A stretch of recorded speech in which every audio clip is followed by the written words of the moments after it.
Қош келдіңіздер каналыма.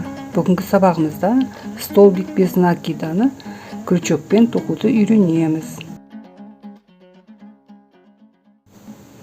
11 тор тізбегін жинап аламыз. Сонан кейін мына видеода көрсетілгендегідей бір тор көзді жіберіп, 10-шы тор көзден крючокпен жұмысшы жібін тартып аламыз. Мына екі бағанның қабырғалары болады, сол арқылы тағы да өткіземіз. Мына тор тізбектерінің жоғары жағында өрімдер болады. Мінекей, мынау тор көзден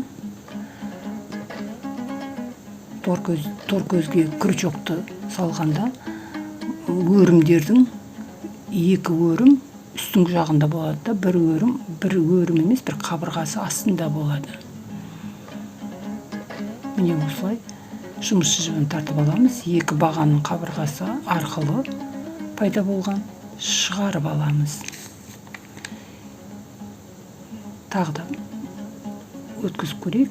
Мінекей, төменгі жағының астында бір жіп, бір қабырға жіп.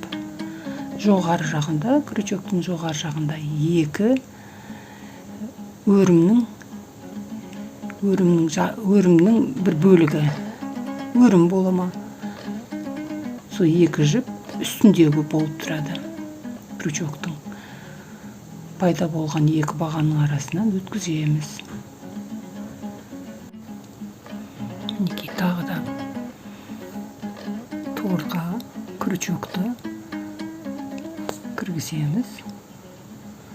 Жоғары жағында екі өрім тұрады. Жұмысшы жібін пайда болған екі бағаннан өткіземіз. Осылай жалғастыра береміз.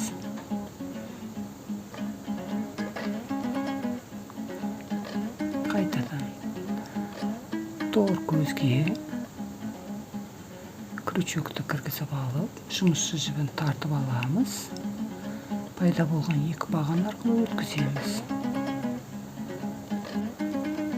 Тізбектегі тордан крючокпен жұмысшы жібін тартып аламыз. Мінекей, тордан жұмысшы жібін тартып аламыз.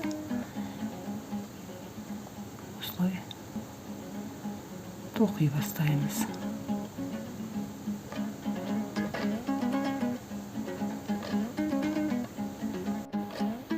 Ең соңғы тордан баған аламыз. Түйінге тимейміз. Түйін саналмайды. Енді мына ең соңғы тор. Осы тордан бір баған аламыз. Сонан кейін тағы бір баған көтереміз қазір.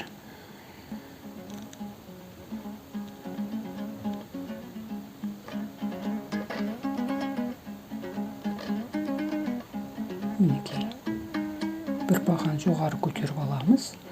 Енді мына тоқыған тоқымамызды санап аламыз. Мына шетіндегі қабырғасы саналмайды. 1,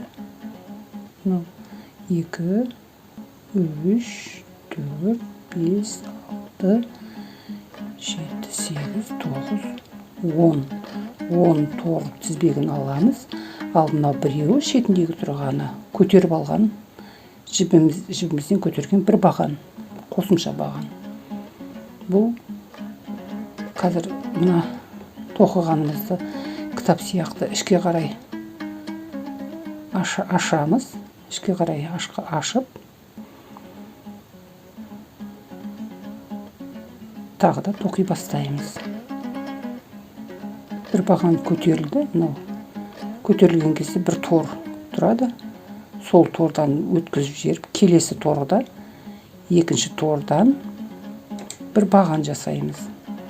Мінекей, бір тор көзді өткізіп жібердік.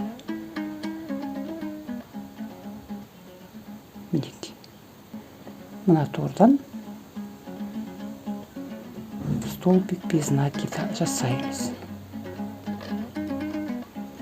Жаңағы алдындағы әдістердегідей жоғарғы өрімдер күрчектің жоғары жағында тұрады.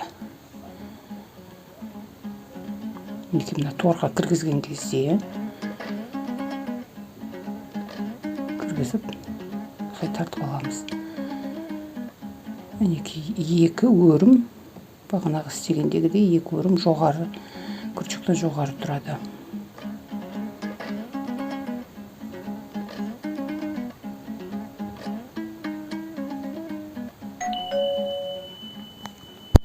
Осылай столбик без накида жинаймыз.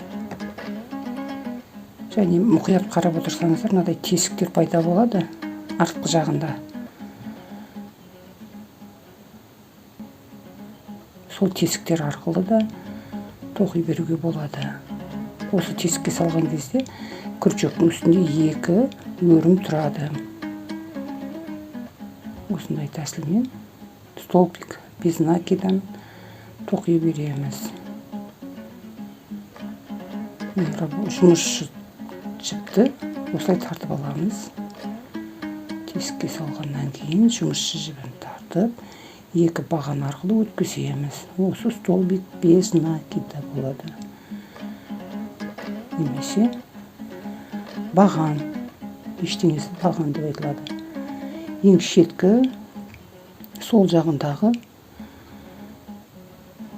тесік арқылы көрініп тұрады.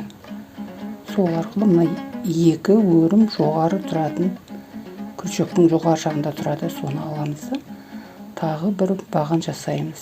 Столбик без накида жасаймыз.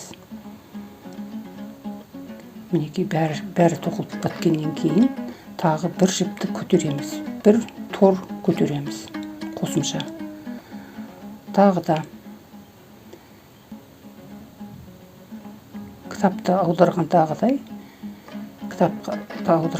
ішке қарай бұраймыз тоқымамызды. И санап аламыз. Мына жерде 10 тор пайда болды. Біреуі еңше, соңғысы көтерген торымыз.